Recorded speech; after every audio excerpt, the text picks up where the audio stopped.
What's happening on Love Island right now just confirms what I already believe to be true. The boys from America are 100% better for UK girls than UK boys are.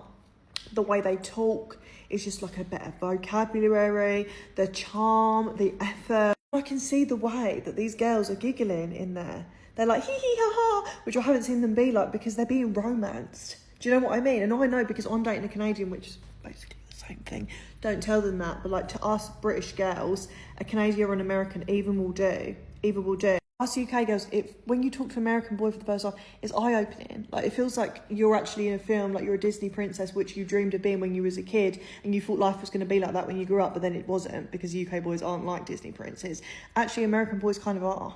Canadian boys kind of are. I remember when I first went to America, I went to Vegas with my friends, and I was shocked at the amount of men that would literally walk up to you and just straight up hit you with that, hey beautiful, how are you, what's your name, can I buy you a drink? The straight up compliment, the directness, the charm. And they weren't freaks, they were normal men. That's what I want to hear. I don't want to hear, you're right girl, what you saying, like that's shit. The difference between when the camera's on Millie and her new American bae, or Whitney and her new American bae, the conversation, to then when the camera switches to Kieran, he ain't used to talking to fucking, you know, American girls that are actually like wanting more from him. Like that one girl wants to get deep, he's like, I don't even know what deep means.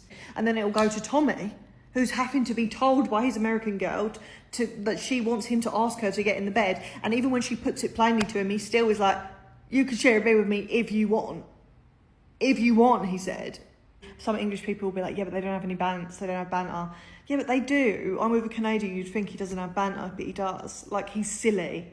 He's not horrible to me, if that's what you mean. He's not muggy twat. And I know the American and Canadian girls are going to be in the comments saying, no, like, you got this all wrong. UK boys are way better.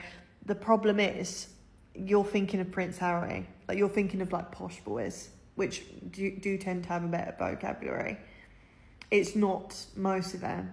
And I get what you mean. You're going to say, well, not most of Americans are princes.